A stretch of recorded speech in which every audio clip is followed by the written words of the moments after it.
ബഹുമാനപ്പെട്ട യോഗാധ്യക്ഷൻ ഭാരത സമാജിൻ്റെ ദേശീയ chairman V S Balendran sir, ഈ ചടങ്ങ് ഉദ്ഘാടനം നിർവഹിക്കുന്ന ഡോക്ടർ എം.ആർ. തമ്പാൻ സാർ, സാന്നിധ്യം കൊണ്ട് ശ്രദ്ധേയമായിരുന്ന ശ്രീമതി നിർമ്മല രാജഗോപാൽ, അതുപോലെ തന്നെ ശ്രീ കെ വേലപ്പൻ പിള്ള സാർ, അതുപോലെ ഇവിടെ അക്ഷരശ്ലോകം അവതരിപ്പിക്കാൻ എത്തിയിട്ടുള്ള ബഹുജനങ്ങളെ, എൻ്റെ സഹപ്രവർത്തകരെ. സംസ്കാര ഭാരതത്തിൻ്റെ കീഴിൽ ധാരാളം സാംസ്കാരിക പ്രവർത്തനങ്ങളാണ് ഭാരതീയ സമാജിൽ നടന്നു വരുന്നത്. അതിൽ പുതുതായി നമ്മൾ ഏറ്റെടുത്ത സാംസ്കാരിക ശാഖയാണ് അക്ഷരശ്ലോകം എന്ന് പറയുന്നത്.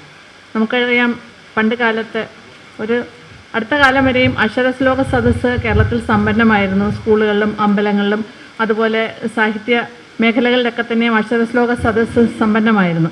പക്ഷേ വളരെ കാലമായി, കുറച്ചധികം കാലമായിട്ട് അതിനെ ഒരു ശോഷണം വന്നു പോയിട്ടുണ്ട് ആ ഏരിയയിലെന്ന് കണ്ടുകൊണ്ടാണ് ഭാരതീയ സമാജ് നമ്മുടെ സംസ്കാരത്തിൻ്റെ പ്രധാന ഭാഗമായ അക്ഷരശ്ലോകത്തിനെ കുറച്ചും കൂടെ മുൻപോട്ട് കൊണ്ടുവരിക എന്ന ലക്ഷ്യത്തോടു കൂടിയാണ് ഇന്നു മുതൽ ഇവിടെ അക്ഷരശ്ലോക സദസ്സ് ആരംഭിക്കുന്നത്. അക്ഷരശ്ലോക സദസ്സ് എന്ന് പറയുമ്പോൾ അതിനകത്ത് കവിതയും അതുപോലെ തന്നെ അതിന് ധാരാളം വശങ്ങളുള്ള ഒരു കാര്യമാണ് അക്ഷരശ്ലോകം. വെറും കവിത മാത്രമല്ല അതിനകത്ത് വരുന്നതെന്നുള്ളത് നമുക്ക് ഏവർക്കും അറിയാം. അത് പ്രത്യേകമായ ഒരു സാഹിത്യ സംസ്കാര ശാഖ തന്നെയാണ്. അത് അവതരിപ്പിക്കാനാണ് ഇന്നിവിടെ ആദ്യമായി ഈ ചടങ്ങ് എത്തിച്ചേർന്നിരിക്കുന്നത്.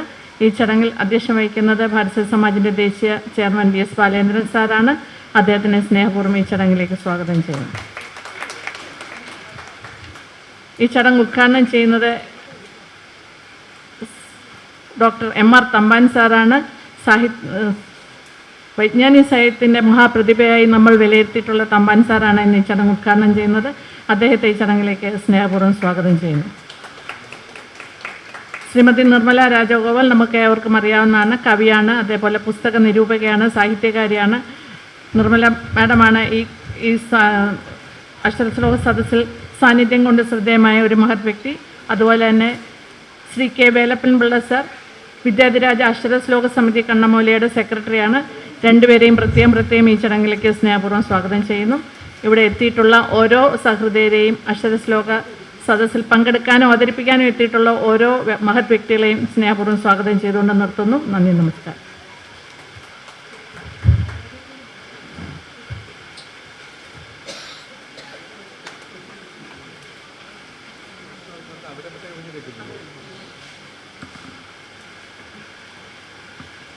ബഹുമാന്യരെ, അക്ഷരശ്ലോക സദസ്സ് ഭാരതീയ സമാജം സംസ്കാര ഭാരതത്തിൻ്റെ നേതൃത്വത്തിൽ ആരംഭിക്കുന്ന പുതിയ ഒരു പരിപാടിയാണ്. നമ്മുടെ നാട്ടിലെ ഏറ്റവും പഴയ ഒരു സാംസ്കാരിക വിനിമയ പ്രസ്ഥാനമാണ് അക്ഷരശ്ലോക സദസ്സുകൾ എന്ന് പറയുന്നത്. അന്താക്ഷരി ചൊല്ലൽ ഒരു ഹോബിയായി പലപ്പോഴും യാത്രാവേളകളിലും കുട്ടികൾ കൂടുന്ന സമയത്തുമൊക്കെ തന്നെ ഏറ്റെടുത്ത് നടത്തുന്ന ഒരു കാര്യമാണ്. പക്ഷെ അക്ഷരശ്ലോക സദസ്സ് എന്ന് പറയുന്നത് കുറച്ചുകൂടി ആഴത്തിലും ഗൗരവമുള്ളതായ ഒരു ദൗത്യമാണ്. ഇക്കാര്യത്തിൽ ഏർപ്പെടുവാൻ പലപ്പോഴും ഭാരതീയ സമാജം ആലോചിച്ചിട്ടുണ്ടെങ്കിലും ഈ അടുത്ത കാലത്ത് ഡോക്ടർ പ്രബോധചന്ദ്രൻ നായർ സാറ് ഇവിടെ ഒരു മീറ്റിങ്ങിൽ പങ്കെടുത്തുകൊണ്ട് സംസാരിച്ചപ്പോഴാണ് അദ്ദേഹം പറഞ്ഞത്, നമ്മുടെ നാട്ടിലെ അക്ഷരശ്ലോക സദസ്സുകൾ ഇപ്പോൾ അന്യം നിന്നുകൊണ്ടിരിക്കുന്നു എന്ന്. അത് കേരളത്തിലെ മലയാള ഭാഷയിൽ മാത്രം കാണുന്ന ഒരു പ്രത്യേകതയാണ് അക്ഷരശ്ലോക സദസ്സ് എന്ന ഒരു സാംസ്കാരിക വിനിമയ പരിപാടി എന്ന് പറയുന്നത്. അത് അന്യം നിന്ന് പോകുന്നു, അതാരും അത് ഗൗരവപൂർവ്വം അത് ഏറ്റെടുക്കുന്നില്ല എന്ന് ഡോക്ടർ പ്രബോധചന്ദ്രൻ നായർ സാർ പറഞ്ഞപ്പോൾ, എന്നാൽ അത് ഭാരതീയ സമാജത്തിൻ്റെ സംസ്കാര ഭാരതം പരിപാടിയുടെ ഭാഗമാക്കി മാറ്റിയാൽ എന്താ എന്നിങ്ങനെ ഒരു ആലോചനയുടെ ഭാഗമാണ് ഇന്നിവിടെ അക്ഷരശ്ലോക സദസ്സ് ആരംഭിക്കുന്നത്. നമുക്ക് വളരെ ചെറിയ തോതിൽ ആരംഭിച്ചാലും വളരെ വിപുലമായ നിലയിൽ ഈ അക്ഷരശ്ലോക സദസ്സിനെ വളർത്തിയെടുക്കാൻ കഴിയുമെന്നാണ് പ്രതീക്ഷിക്കുന്നത്. കാരണം ഭാഷയെ സ്നേഹിക്കുന്ന ധാരാളം ആളുകളുള്ള നാടാണ് നമ്മുടെ നാട്. ഭാഷ നശിച്ചുകൊണ്ടിരിക്കുന്നു അല്ലെങ്കിൽ ഭാഷ അന്യം നിൽക്കുന്നു എന്നൊക്കെ പറയുന്ന വർത്തമാനങ്ങൾ ഒരു ഭാഗത്തുണ്ടെങ്കിലും ഭാഷയെ സ്നേഹിക്കുന്ന ധാരാളം ആളുകളുള്ള നാടാണ്. ചില TV ചാനലുകളിലൊക്കെ കൊച്ചു കുഞ്ഞുങ്ങൾ പോലും അക്ഷരശ്ലോക സദസ്സ് വളരെ മനോഹരമായി ചൊല്ലുന്നത് നാം കാണാറുണ്ട്. അതുപോലെ പുതിയ തലമുറയിൽപ്പെട്ട ആളുകൾക്കും ഇക്കാര്യത്തിൽ ഏറെ താല്പര്യമുള്ളവരുണ്ട്. അവരെല്ലാം ഈ വേദിയിൽ അണിനിരത്തണമെന്നാണ് സംസ്കാര ഭാരതം ആഗ്രഹിക്കുന്നത്.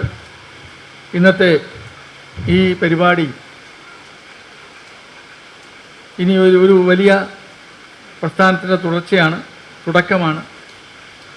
ഇത് ഉദ്ഘാടനം ചെയ്യുവാൻ ഭാരതീയ സമാജത്തിൻ്റെ ശില്പികളിൽ പ്രധാനിയും വൈജ്ഞാനിക സാഹിത്യ മഹാപ്രതിഭയുമായ ഡോക്ടർ എം ആർ തമ്പാനെ ക്ഷണിക്കുന്നു.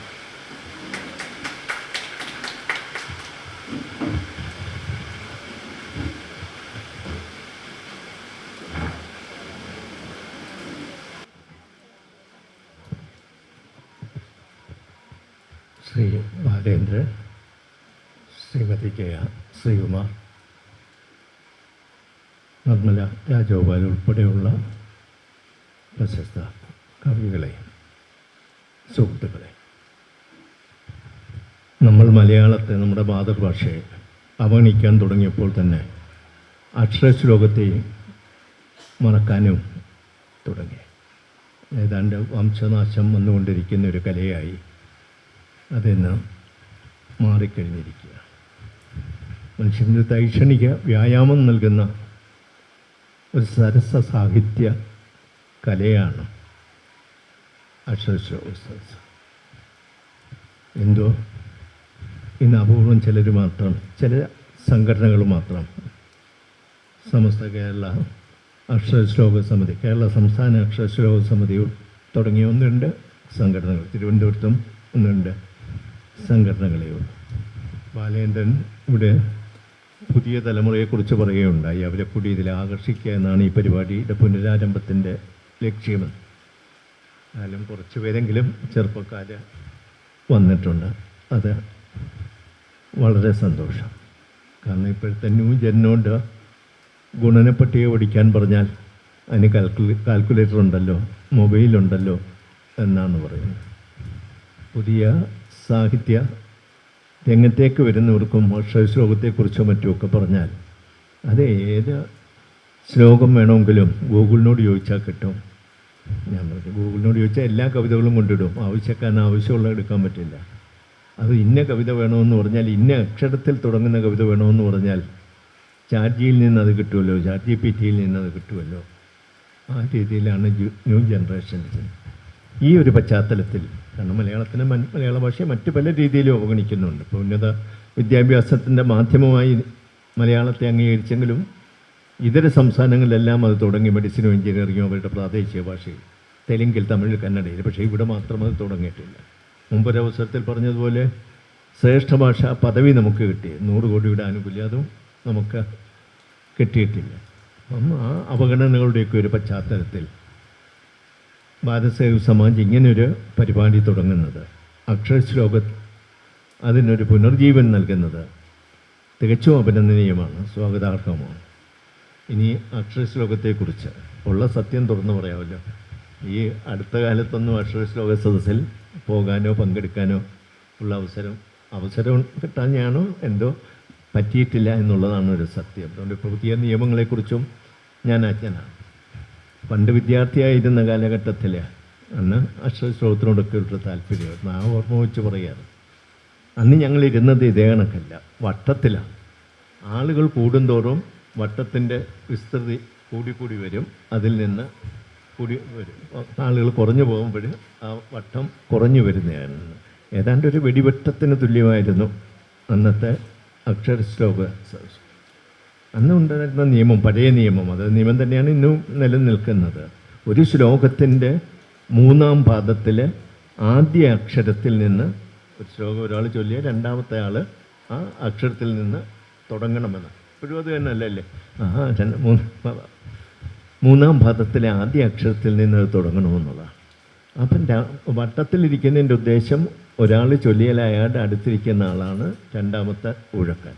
ഇപ്പം കാലം മാറി, കാലത്തിൻ്റെ മാറ്റം നമ്മൾ ഉൾക്കൊള്ളണം. വട്ടത്തിന് പകരം കസേരയിൽ തന്നെ ഒരറ്റത്തുനിന്ന് അക്ഷരശ്ലോകത്തിൽ പങ്കെടുക്കുന്നവർ മനസ്സുകൊണ്ട് തന്നെ ഞാൻ രണ്ടാം ഊഴക്കാരൻ, ഞാൻ മൂന്നാം ഊഴക്കാരൻ, ഇവിടെ നാലാം ഊഴം, അഞ്ചാം ഊഴമെന്ന് മനസ്സിൽ കരുതി അതിൻ്റെ ചിട്ടയിലങ്ങ് പോകുന്നതായിരിക്കും. അതല്ലെങ്കിൽ ആദ്യം തന്നെ നമ്മൾ 1, 2, 3 എന്ന് ഓരോരുത്തർക്ക് നമ്പർ കൊടുത്താൽ ഓരോരുത്തരുടെ ഊഴം ഏതാണെന്ന് തെറ്റാതെ അറിയാൻ പറ്റും. അതൊക്കെ അച്ചുമൂളലുണ്ട്. അച്ചുമൂളൽ ഇപ്പോഴുണ്ടോ? ഇല്ല. അന്ന് ഉള്ളതും അതുപോലെ തന്നെ ഇതിൻ്റെ അക്കാദമികപരമായിട്ടുള്ള എല്ലാ രേഖകളിലും പറഞ്ഞിട്ടുള്ളത് ഈ തോൽക്കുന്നവർ പറയുന്നതാണ് അച്ചുമൂളലെന്ന്. ആയതിപ്പം നിർമ്മല കഴിഞ്ഞു, അത് കഴിഞ്ഞിട്ട് രാജശേഖരനാണ് ചൊല്ലുന്നതെന്നുണ്ടെങ്കിൽ രാജശേഖരന് ചൊല്ലാൻ പറ്റിയില്ല. മൂന്നാം ശ്ലോകത്തിൻ്റെ മൂന്നാം പാദത്തിലെ ആദ്യ അക്ഷരത്തിൽ ഒരു ശ്ലോകം ചെല്ലാൻ പറ്റിയില്ല എന്നുണ്ടെങ്കിൽ രാജഗോപാൽ അച്ചുമൂളലായി. അങ്ങനെ 3 വട്ടം അച്ചുമൂളലായി കഴിഞ്ഞാൽ വട്ടത്തിന് വെളിയിലുമായി. ഇതൊക്കെയാണ് എനിക്ക് അറിയാവുന്ന നിയമങ്ങൾ. പിന്നെ അതുപോലെ കൂട്ടക്ഷരത്തിൽ ചില വിദ്വാന്മാരുണ്ട്. ഈ അടുത്ത് വരുന്നവർ പറ്റിക്കാനായിട്ട്, അവരെ കുടുക്കിലിടാനായിട്ട് കൂട്ടക്ഷരത്തിൽ പറയും. അപ്പം കൂട്ടക്ഷരം വരികയാണെന്നുണ്ടെങ്കിൽ അതിലെ ആദ്യത്തെ അക്ഷരമാണ്. ഇപ്പം പ്രഭ എന്ന് വരികയാണെന്നുണ്ടെങ്കിൽ ത്രയംബിക എന്ന് പറയുകയാണെങ്കിൽ, എന്തോ പെൺകുട്ടികളുടെ പേരേ ഓർമ്മ വരുന്നുള്ളൂ, അത് വരികയാണെങ്കിൽ ത്രയംബികയ്ക്ക് താഴെ എടുക്കണം. അതുപോലെ തന്നെ പ്രഭയ്ക്ക് വരുമ്പോൾ നമ്മൾ പാ എടുക്കണം. അങ്ങനെ ആദ്യ അക്ഷരം എടുക്കുന്നതുണ്ട്. പിന്നെ വികടാക്ഷരങ്ങൾ എന്ന് പറഞ്ഞും പണ്ടൊന്നും ഉണ്ടായിരുന്നു. അത് അക്ഷരങ്ങൾ വികടമായതുകൊണ്ടല്ല, ഈ അക്ഷരശ്ലോകക്കാരുടെ മനസ്സിൽ അതിലെ വികടാക്ഷരങ്ങളാണത്. അത് ഇപ്പം ഉദാഹരണത്തിന് ഈറോ, ഈലോ, ഔ തുടങ്ങിയിട്ടുള്ള ഇക്ക, നഖത്തിൻ്റെ ഇക്ക, ഇതിലൊക്കെ തുടങ്ങുക എന്ന് പറയുന്നത് വളരെ പ്രയാസമുള്ളതാണ്. അതുകൊണ്ട് അങ്ങനെ വികടാക്ഷരങ്ങളും ഉണ്ട്. ഇപ്പം പിന്നെ അങ്ങനെ വികടാക്ഷരങ്ങളിലെ കവിത എഴുതാൻ പ്രാവീണ്യമുള്ള കവികളും ഇല്ലാത്തതുകൊണ്ട് വികടാക്ഷരങ്ങളിലെ കവിത ഉണ്ടാകുമെന്ന് പേടിക്കേണ്ട കാര്യമില്ല. പിന്നെ ഇതിനെല്ലാം അതീതമായിട്ട് കൊടുങ്ങല്ലൂർ കളരി എൻ്റെ ഓർമ്മയായിരുന്നു. കൊടുങ്ങല്ലൂർ കളരിയിലെ അനുഭവം എന്ന് പറയുന്നത്, അത് കവിത മനപ്പാഠം പഠിക്കുകയില്ല. ഓരോ ഊഴം വരുമ്പോഴത്തേക്ക് അവർ അന്നേരം തന്നെ നിമിഷ കവികൾ, ദ്രുതകവികൾ അന്നേരം തന്നെ കവിത ഉണ്ടാക്കി ചൊല്ലുന്നതാണ്. പക്ഷേ അന്നേരം തന്നെ കവിത ഉണ്ടാക്കിയാലും ഇതിലെ ഒരു നിയമം, കവിത വൃത്തവും അലങ്കാരവും ഉള്ളതായിരിക്കണം, ഛന്ദസ്സുള്ളതായിരിക്കണം. അത് താളത്തിലും ഈണത്തിലും ശ്രുതിയിലും സംഗീതത്തിലും പാടണം. അങ്ങനെ വരുമ്പോൾ ഇന്നുള്ള കവികളിൽ 90% 99% ഔട്ടാകും. കാരണം ഇന്നുള്ള കവികളെല്ലാം നവീന കവികളാണ്, ഗദ്യ കവികളാണ്. അവരെല്ലാവർക്കൊന്നും ഇതിൽ പങ്കെടുക്കാൻ പറ്റില്ല. വളരെ കുറച്ച് പേർക്ക് മാത്രം വൃത്തത്തിലും അലങ്കാരത്തിലും ഛന്ദസ്സുള്ള കവിതകൾ എഴുതുന്നവർ, കവിതകൾ മനഃപ്പാഠമാക്കുന്നവർക്ക് മാത്രമേ ഇത് പങ്കെടുക്കാൻ കഴിയൂ. പിന്നെ ഇതിനെല്ലാം അതീതമായിട്ടാണ് നമ്മുടെ പ്രബോധേന്ദ്ര സാർ പറഞ്ഞതുപോലെ ഇതൊരു തൈക്ഷണിക വ്യായാമമാണ്. നമ്മുടെ ശരീരത്തിന് നമ്മൾ യോഗ ചെയ്യുന്നത് പോലെ നമ്മുടെ മനസ്സിന്, അതുപോലെ നമ്മുടെ ബുദ്ധിക്ക്, ബ്രെയിനിനും എല്ലാം ഇത് ഈ അക്ഷരശ്ലോക സദസ്സിൽ സജീവമായി പങ്കെടുക്കുന്നവർക്ക് അൾഷിമേഴ്സ് വരില്ല എന്നാണ് പറയുന്നത്. അതുപോലെ തന്നെ ബ്രെയിനിൽ ബ്ലഡ് ക്ലോട്ട് ചെയ്യുന്ന അസുഖങ്ങളൊന്നും വരില്ല. നല്ലൊരു വ്യായാമം കൂടി ആണിത്. ഞാൻ കൂടുതൽ നീട്ടുന്നില്ല. എനിക്കിത് കേൾക്കണമെന്ന് വളരെ ആഗ്രഹമുണ്ടായി. പക്ഷേ നിർമ്മലിക്കറിയാം, ഇന്ന് ശാന്ത തുളസീധരൻ്റെ 3 പുസ്തകങ്ങൾ അപ്പോൾ പ്രകാശനം ചെയ്യുന്നവരിലൊന്ന് ഞാനും കൂടാണ്. അപ്പോൾ അതിന് 3:30 അത് തുടങ്ങുമെന്ന് പറഞ്ഞു. ഞാൻ പറഞ്ഞു മറ്റ് 2 പുസ്തകങ്ങൾ അപ്പോൾ അവരുടേത് കഴിഞ്ഞിട്ടേ ഇവിടെ വരാവുള്ളൂ എന്നുള്ളത് എനിക്കറിയാം. അവിടെ ചെന്ന് കഴിഞ്ഞാൽ പ്രഭാവർമ്മയും കെ ജയകുമാറും ഒക്കെ ഉണ്ട്. അവർ വരാൻ താമസിക്കും, പ്രസംഗം നീട്ടും. എനിക്ക് അവരൊക്കെ ഉള്ള സാഹചര്യത്തിൽ 3ാമത്തെ സ്ഥാനം കിട്ടുകയുള്ളൂ പ്രസംഗിക്കാൻ. അപ്പം തിരിച്ചു വരുമ്പോഴത്തേക്ക് നിങ്ങളുടെ അക്ഷരശ്ലോകം കഴിയും. അതുകൊണ്ട് എന്തായാലും ഇവിടുത്തെ ഇത് കഴിഞ്ഞിട്ട് ഞാൻ പോകാവുന്നതാണ് കരുതിയെന്ന്. അതുകൊണ്ട് എന്നെ പോകാൻ കൂടി അനുവദിക്കണം എന്ന് അഭ്യർത്ഥിച്ചുകൊണ്ട്, ഇത് ഈ തുടക്കം ഒരു ഒടുക്കമായി മാറരുത്. ഇത് മാസത്തിലൊരിക്കലെങ്കിലും ഇതിന് താല്പര്യമുള്ളവർ, ഇവരിലുള്ള ആളുകളെ കണ്ടെത്തണം. പ്രത്യേകിച്ച് യുവാക്കളെ കണ്ടെത്തണം. ബൈഹാർട്ട് ചെയ്ത് തന്നെ ഇത് പഠിക്കാൻ ശ്രമിക്കണം. ഇപ്പോഴേ ഇടയ്ക്ക് ഒരു അക്ഷരശ്ലോകത്തിൽ ഒരാളെ ഇറക്കി വിട്ടിരുന്നു എന്ന് പറയുന്നത് കേട്ടോ. എൻ്റെ ഈ അച്ചുമൂളി കാരണമാക്കിയത്.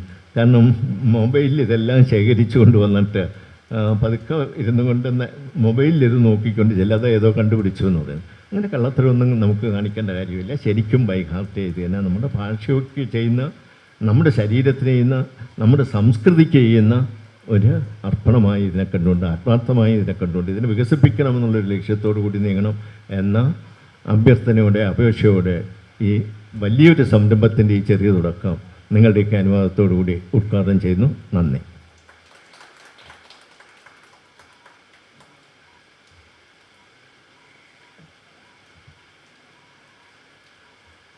അടുത്തതായി ശ്രീമതി നിർമ്മല രാജൻ.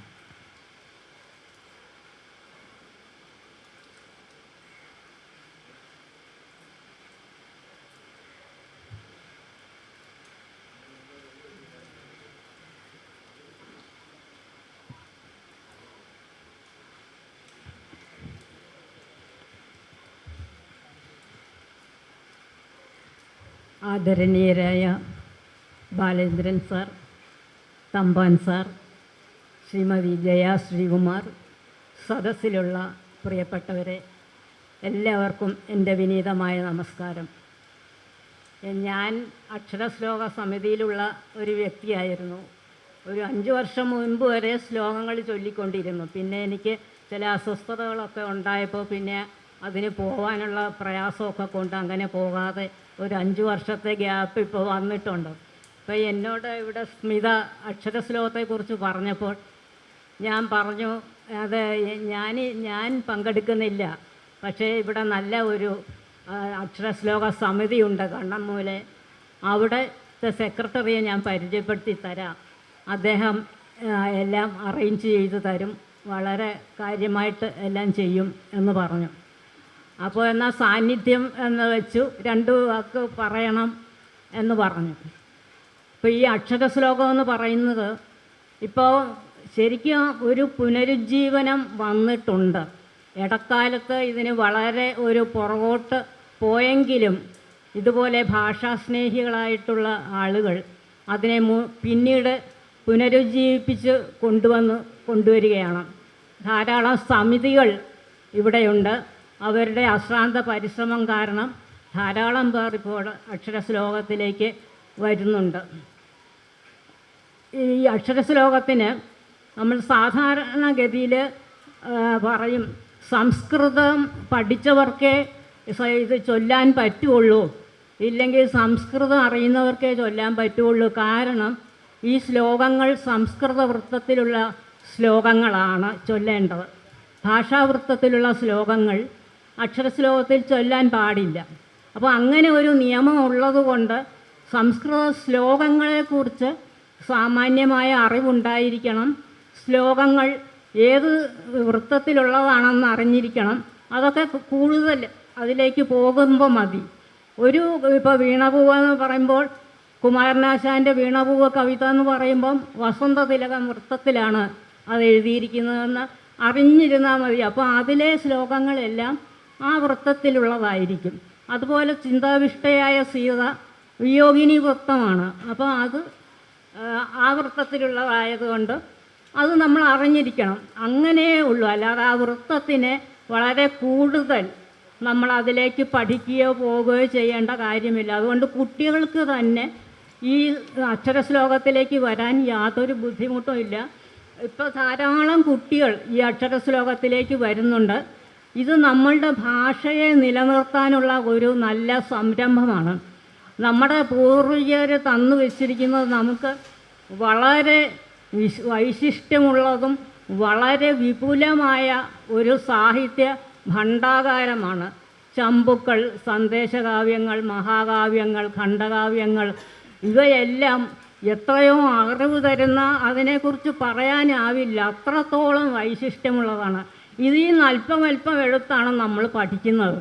പക്ഷേ അതിൻ്റെ അർത്ഥം മനസ്സിലാക്കി അത് ഏത് രീതിയിലാണ് ചൊല്ലേണ്ടത് എന്നൊക്കെയുള്ള കാര്യങ്ങൾ അക്ഷരശ്ലോകം പഠിപ്പിക്കുന്നവർക്ക് അറിയാം.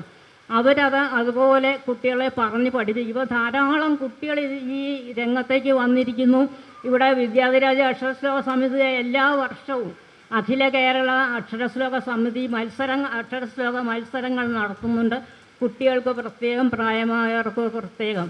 അപ്പോൾ അങ്ങനെ ഈ സമിതികളുടെയൊക്കെ പ്രവർത്തനം കൊണ്ട് ഈ അക്ഷരശ്ലോകം ഇപ്പോൾ വളർന്നുകൊണ്ടിരിക്കുകയാണ്. എല്ലാ കേരളത്തിലെ ഏത് ജില്ലയിൽ പോയാലും അവിടെ ഇപ്പോൾ അക്ഷരശ്ലോക സമിതികൾ ഉണ്ട്, അക്ഷരശ്ലോക കളരികളുണ്ട്. ഇതൊക്കെ പഠിക്കാനായിട്ട് യാതൊരു പ്രയാസവും കൂടാതെ അതിൽ താല്പര്യമുള്ളവർക്ക് പഠിക്കാൻ വളരെ എളുപ്പമുള്ള കാര്യമാണ്. ഇപ്പോൾ തമ്പാൻ സാർ അതിൻ്റെ ഒരു ചിട്ടയൊക്കെ പറഞ്ഞു.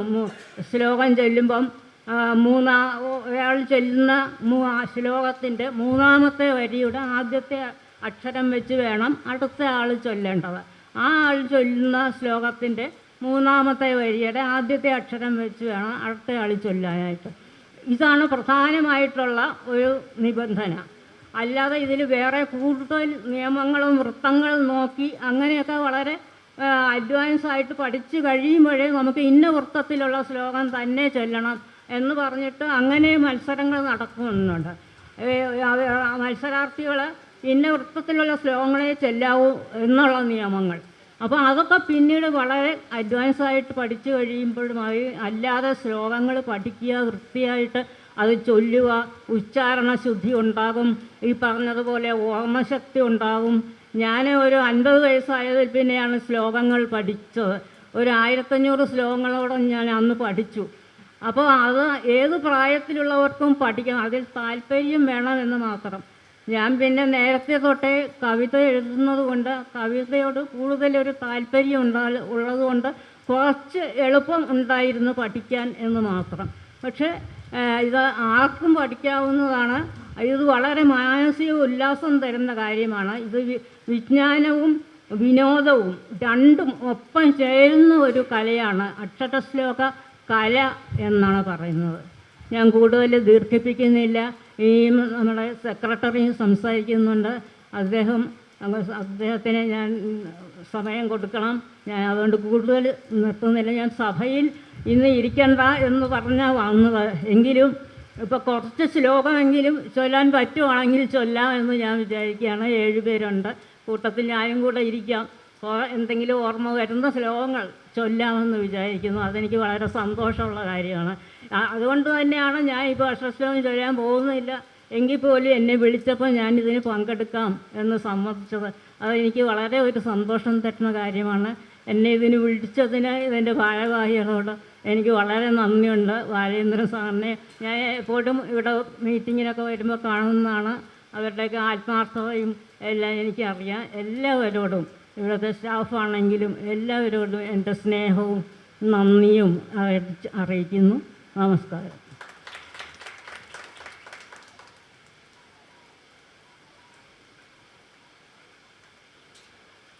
അടുത്ത ശ്രീ കെ വേലപ്പമുള്ള സാർ.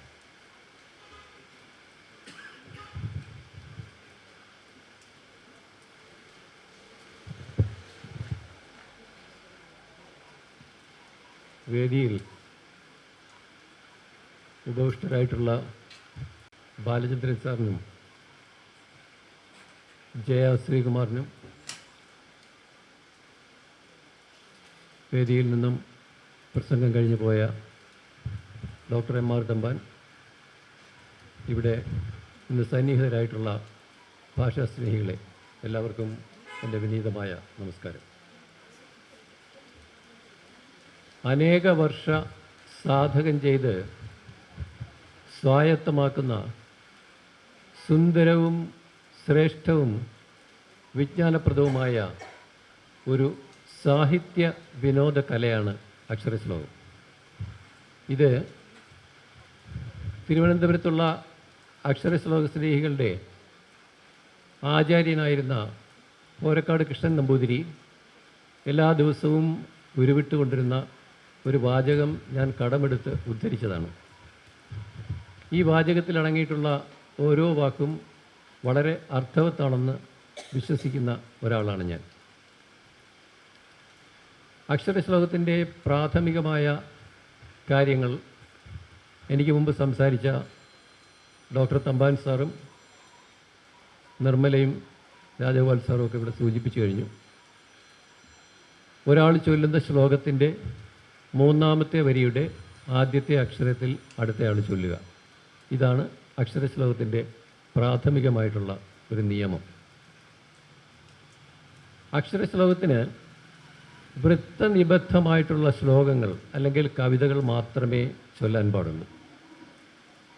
ഭാഷാവൃത്തത്തിലുള്ള, അതായത് ഈരടികളുള്ള, ഇപ്പം നമ്മുടെ രാമായണത്തിലും മറ്റുമുള്ള വരികൾ അക്ഷരശ്ലോകത്തിൽ ഉപയോഗിക്കുവാൻ പാടില്ല.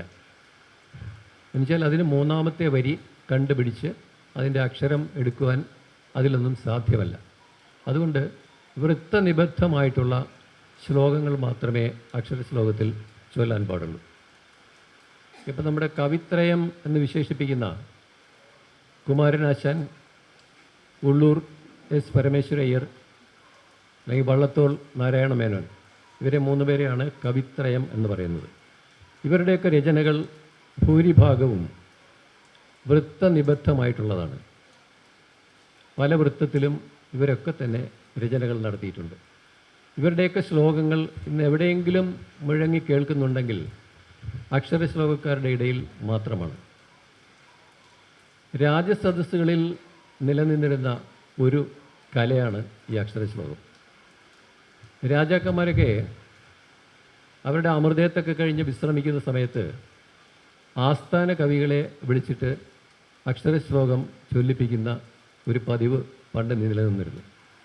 ഇന്ന് ഈ കലയെ അന്യം നിന്ന് പോകാതെ കാത്തു സൂക്ഷിക്കുന്നത് കേരളത്തിൽ അവിടെ ഇവിടെയായിട്ട് പ്രവർത്തിക്കുന്ന അക്ഷരശ്ലോക സമിതികളാണ്. തിരുവനന്തപുരത്ത് ആ രീതിയിൽ 2 സമിതികൾ പ്രവർത്തിക്കുന്നുണ്ട്. ഒന്ന് ഞാൻ പ്രതിനിധാനം ചെയ്യുന്ന കണ്ണമൂല വിദ്യാധിരാജ അക്ഷരശ്ലോക സമിതി. ഇത് കഴിഞ്ഞ 25 വർഷമായിട്ട് പ്രവർത്തിക്കുന്നു. അതുകൂടാതെ ഇന്നിവിടെ ശ്ലോകം ചൊല്ലുവാൻ എത്തിയിട്ടുള്ള ശ്രീമാൻ ഗോവിന്ദൻ നമ്പൂതിരി, അദ്ദേഹം മുഖ്യ കാര്യദർശിയായിട്ടുള്ള തിരുവനന്തപുരം അക്ഷരശ്ലോക സമിതി, അത് കഴിഞ്ഞ 50 വർഷമായിട്ട് പ്രവർത്തിക്കുന്നുണ്ട്. ഈ 2 സമിതിയിലും ഉള്ള അംഗങ്ങൾ എല്ലാം ഒന്ന് തന്നെയാണ്. ഞങ്ങൾ പ്രതിമാസ പരിപാടി 2 നടത്തുന്നുണ്ട്. ഒന്ന് കണ്ണമൂല വിദ്യാധിരാജ അക്ഷരശ്ലോക സമിതി 2ാം ഞായറാഴ്ചകളിലും തിരുവനന്തപുരം അക്ഷരശ്ലോക സമിതി 4ാം ഞായറാഴ്ചകളിലും ഇപ്പോൾ അക്ഷരശ്ലോക സദസ്സ് നടത്തി വരുന്നുണ്ട്.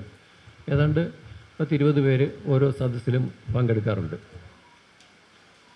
ഈ അക്ഷരശ്ലോകം കൊണ്ട് ഏറ്റവും അധികം പ്രയോജനം ലഭിക്കുന്നത് വിദ്യാർത്ഥികൾക്കാണ്. അത് പ്രധാനമായും 3 കാര്യങ്ങളിലാണ്. ഒന്ന്, ഓർമ്മശക്തി വർദ്ധിപ്പിക്കുവാൻ. 2, അക്ഷരസ്ഫുടതയുണ്ടാകുന്നതിന്.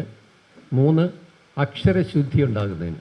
ഇതിനെല്ലാം പറ്റിയ ഒരു ഒറ്റമൂലിയാണ് അക്ഷരശ്ലോകം എന്ന് പറയുന്നത്.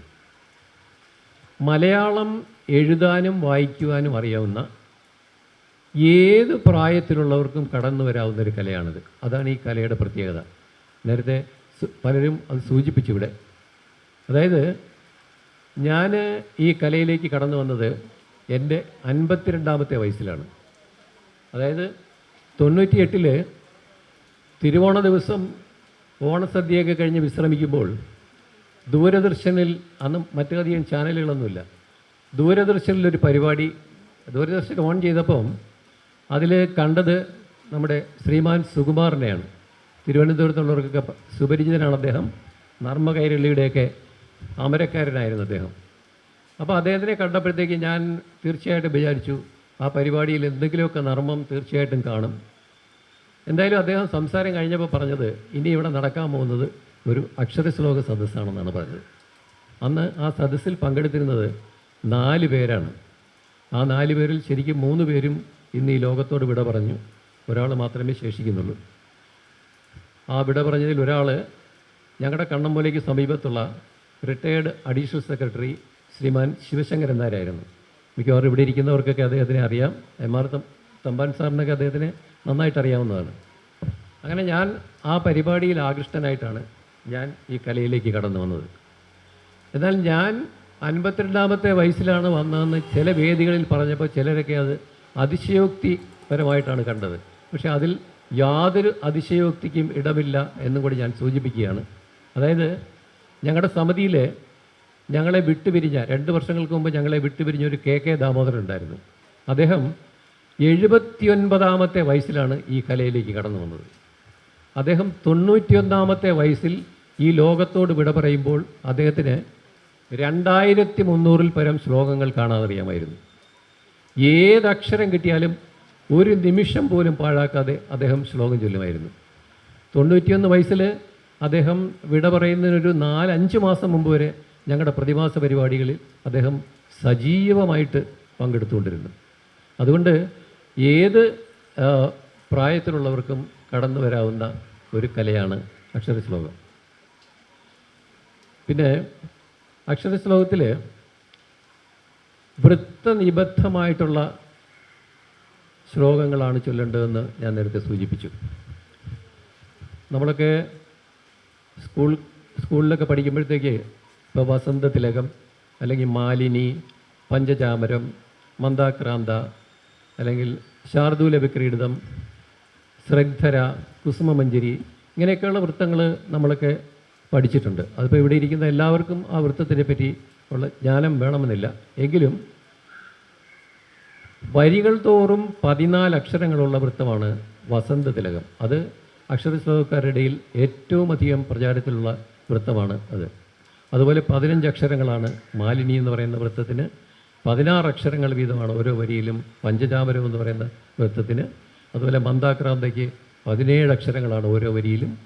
അതുപോലെ ശാർദൂലവിക്രീഡിതം എന്ന് പറഞ്ഞാൽ 19 അക്ഷരങ്ങളാണ്. ശ്രദ്ധര, കുസുമമഞ്ജരി, ഇതിനെല്ലാം വരികൾ തോറും 21 അക്ഷരങ്ങളാണ്. അപ്പോൾ വൃത്തനിബദ്ധമായിട്ടുള്ള ശ്ലോകങ്ങൾ വേണം അക്ഷരശ്ലോകത്തിൽ ചൊല്ലാൻ. ഞാൻ കൂടുതൽ ദീർഘിപ്പിക്കുന്നില്ല. അക്ഷരശ്ലോകത്തിൽ ചൊല്ലാനുള്ള സമയം നമുക്ക് വേണം. എങ്കിലും ഒരു വൃത്തത്തിനെ പറ്റി മാത്രം ഞാൻ അല്പം ഒന്ന് വിശദീകരിക്കാം. അതായത് വസന്തതിലകം എന്ന് പറയുന്ന വൃത്തത്തിന് 14 അക്ഷരങ്ങൾ എന്നാണ് ഞാൻ സൂചിപ്പിച്ചത്. ഈ വൃത്തത്തിനെ പറ്റിയിട്ടുള്ള ഏറ്റവും കൂടുതൽ അറിവ് പകരുന്നത് AR രാജരാജവർമ്മയുടെ വൃത്തത്തെ പറ്റിയിട്ടുള്ള ഒരു വൃത്തമഞ്ജരി എന്നൊരു പുസ്തകമുണ്ട്. അതിൽ ഈ വൃത്തങ്ങളെ പറ്റിയൊക്കെ വളരെ വിശദമായിട്ട് പ്രതിപാദിച്ചിട്ടുണ്ട്. അപ്പോൾ വസന്തതിലകം വൃത്തത്തിന് 14 അക്ഷരങ്ങൾ എന്നുള്ളതിന് ചൊല്ലാം വസന്തതിലകം തഭജം ജഗംഗം, ഇതൊക്കെ സ്കൂളുകളിലൊക്കെ നമ്മളൊക്കെ പഠിച്ചിട്ടുള്ളതാണ്.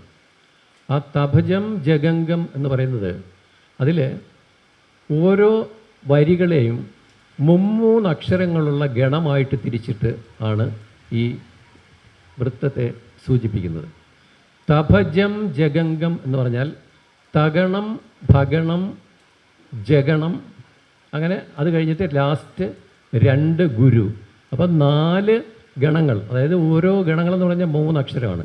അപ്പം 4 3 12ഉം 2 ഗുരുവും ചേർന്നതാണ് ഒരു 14 അക്ഷരമുള്ള വസന്തതിലകം എന്ന് പറയുന്ന വൃത്തം. അതിൽ ഈ തഗണം എന്ന് പറഞ്ഞാൽ ആദ്യത്തെ 2 അക്ഷരം ഗുരു ആണ്. തഗണം എന്ന് പറയുന്നത് 2 അക്ഷരം ഗുരുവും 3ാമത്തെ അക്ഷരം ലഘുവും, അതിനെയാണ് തഗണം എന്ന് പറയുന്നത്. അപ്പോൾ തപജം ജഗത്തിലെ ത. അപ്പോൾ അതിൽ ഒരു ശ്ലോകം മാത്രം ഞാനിവിടെ ഉദ്ധരിക്കാം. അതായത് വീണപൂവ് എന്ന് പറയുന്ന ശ്ലോകം നമ്മൾ ഇവിടെ ഇരിക്കുന്ന പലരും നമ്മളൊക്കെ സ്കൂളുകളിലൊക്കെ പഠിച്ചിട്ടുള്ളതായിരിക്കണമല്ലോ. കുമാരനാശാൻ്റെ ഈ വീണപൂവ് എന്ന് പറയുന്ന ഖണ്ഡകാവ്യത്തിൽ 41 ശ്ലോകങ്ങളാണ് ഉള്ളത്. ഈ 41 ശ്ലോകങ്ങളും അദ്ദേഹം രചിച്ചിരിക്കുന്നത് വസന്തതിലകം എന്ന് പറയുന്ന വൃത്തത്തിലാണ്. അതിൽ ഒരു ശ്ലോകം മാത്രം ഞാൻ ഒന്ന് ഉദ്ധരിക്കാം.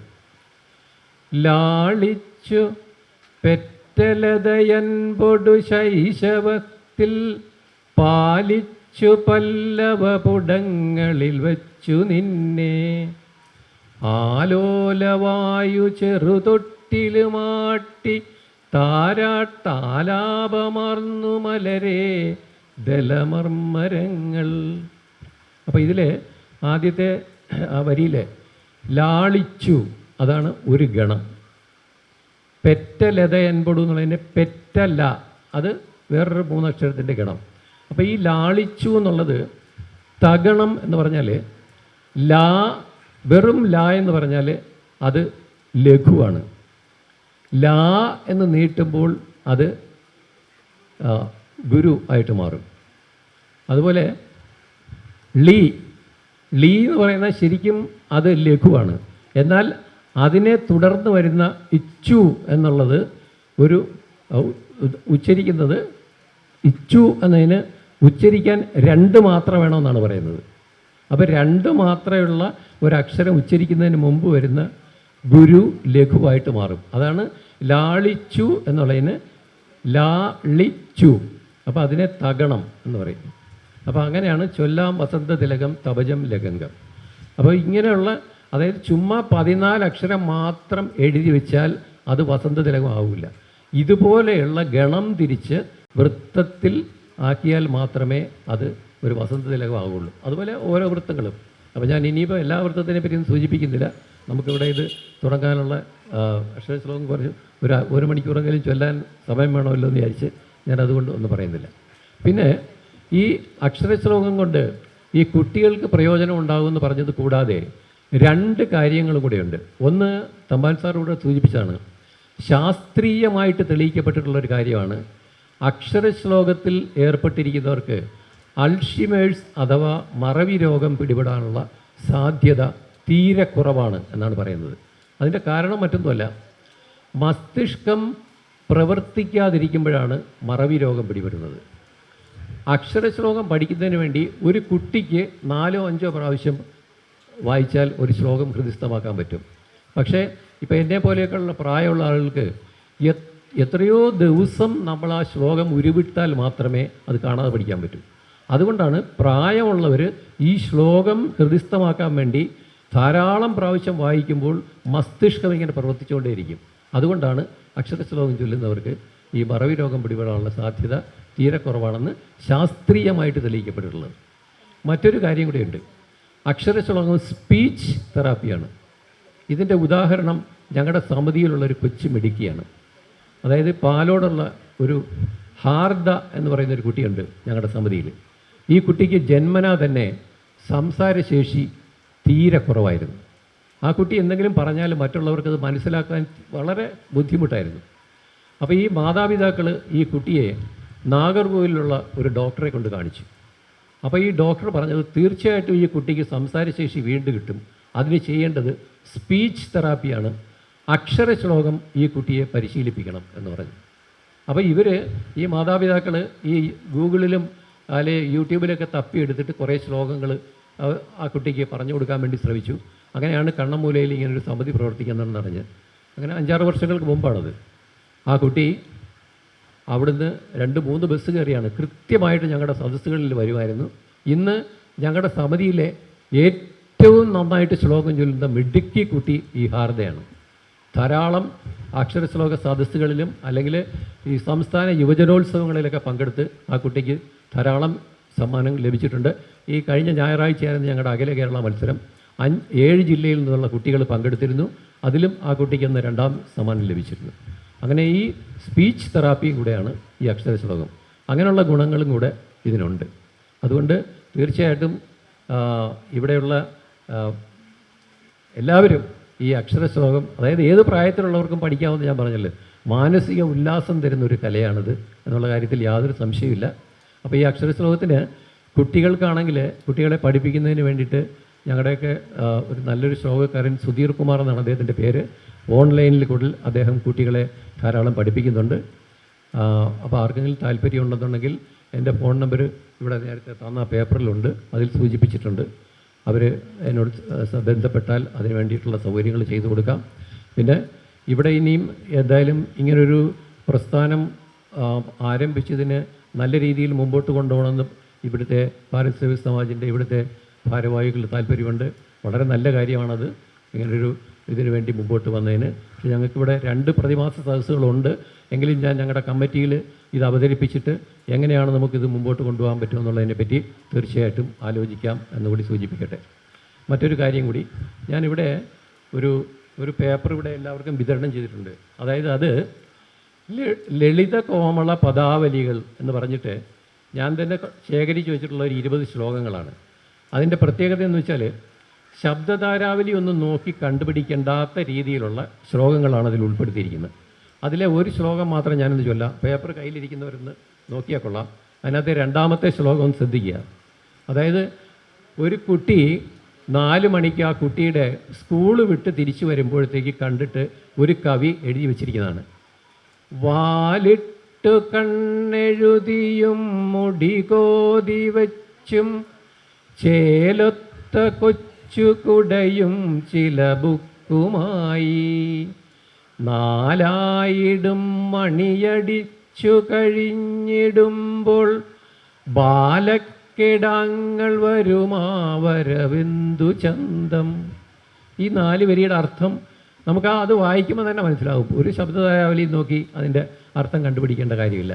അതുപോലെ തന്നെ അതിനകത്ത് പല വൃത്തങ്ങളും അതിനടുത്ത ശ്ലോകമുണ്ട്. കനിവാർന്നനുജാ പൊറുക്ക ഞാൻ നിനയാതോതിയ കൊള്ളി വാക്കുകൾ അനിയന്ത്രിതമായി ചിലപ്പൊഴി മനമോടാത്ത കുമാർഗമില്ലടൂ. അതായത് സീത ലക്ഷ്മണനോട് പറയുന്ന ഒരു രാമായണത്തിൻ്റെ ഒരു ഭാഗമാണത്. അതുപോലെയാണ് ആ ശ്ലോകങ്ങളെല്ലാം തന്നെ. ഞാൻ എല്ലാം ചൊല്ലുന്നില്ല. അതുപോലെ ഇന്ദുവദന എന്ന് പറയുന്ന ഒരു 40 ശ്ലോകങ്ങൾ 2 ആഴ്ച മുമ്പേ മോഹനൻ മൂലയിൽ എന്ന് പറയുന്ന ഒരു കവി എഴുതിയതാണിത്.